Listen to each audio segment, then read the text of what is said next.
ازيكم يا حلوين، عاملين ايه؟ النهارده هنعمل مع بعض فكره ترندي جدا. الفكره دي هنستخدم فيها قطعه الكرتون دي. انا هستخدمها قطعه الكرتون الصغيره دي. انتوا هيتحدد حجم الكرتونه حسب المرايه اللي انتوا هتستخدموها. ده حجم المرايه اللي انا هستخدمها. علشان كده جبت قطعه الكرتون دي، وزي ما انتوا شايفين حددت دايره اكبر من حجم المرايه اللي عندي. وهحدد كمان حجم المرايه كمان كده بالطريقه دي.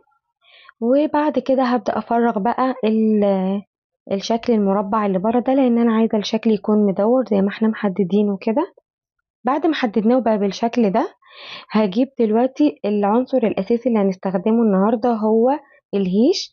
الهيش ده في منه نوعين، في منه النوع الطري وفي منه النوع اللي هو الخشن ده، وده موجود في كل محلات اللي بيبيعوا الورود والفازات والكلام ده. هبدأ أقص منه فروع صغيرة كده بالمقص،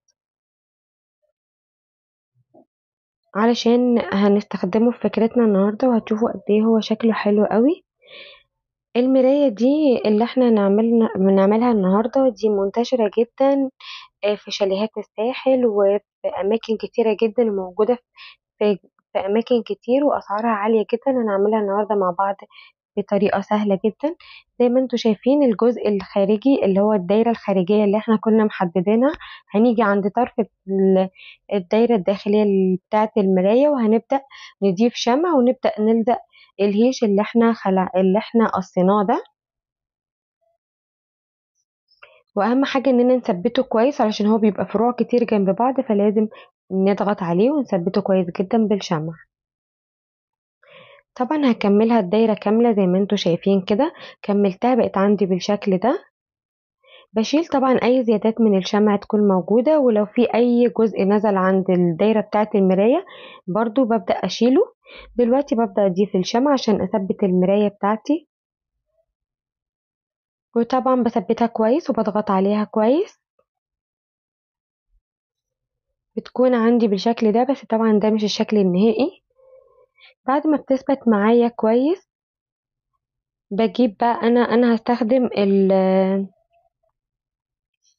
هستخدم فيها حاجتين. هستخدم فيها الخرز الخشب الصغير ده، وهستخدم فيها كمان خيط الخيش اللي كان ظاهر من شوية. جبت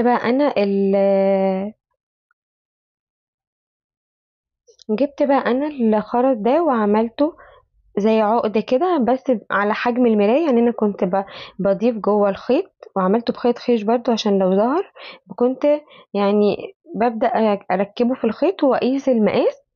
وبعد كده لزقته اول حاجة على المراية بالظبط. وبعد كده ضفت 3 طبقات من خيط الخيش اللي انتوا شايفينه ده، وده تقريبا حجمه 6 ملي بقى عندي بالشكل ده. وحاولت ان انا اظبط الاطراف، ومكان ما انتوا بتبدأوا هو المكان اللي انتوا بتنهوا منه عند الخيط. عندي بقى انا الكرتونة كانت ده شكلها في الظهر، طبعا مش هينفع اسيبها كده، فجبت انا الورق ده علشان ابدأ الزقه. ولو مش موجود عندكم الورق ده، ممكن ان انتوا ده ورق كرافت، انتوا ممكن تجيبوا قطعة من الخيش وتلزقوها. اهم حاجة ان الظهر يبقى شكله حلو، الفينش بتاعكم يبقى حلو. دي قطعة من الخيش هبدأ اعملها تعليقة، وطبعا انا ببقى مرتبة شكل المراية ان ده يكون مكان التعليقة، وبلزق عليه ورقة كده عشان تثبت لي بس التعليقة بتاعتنا. وخلصت معانا المراية وبقت بمنتهى الشياكة زي ما انتوا شايفين، بسيطة وشيك قوي. ولو حد عايز يحدد الأطراف بتاعتها ما يسيبهاش فيها شبه الشمس كده، اللي عاوز يخليها مدورة تقدروا تقصوه برضو.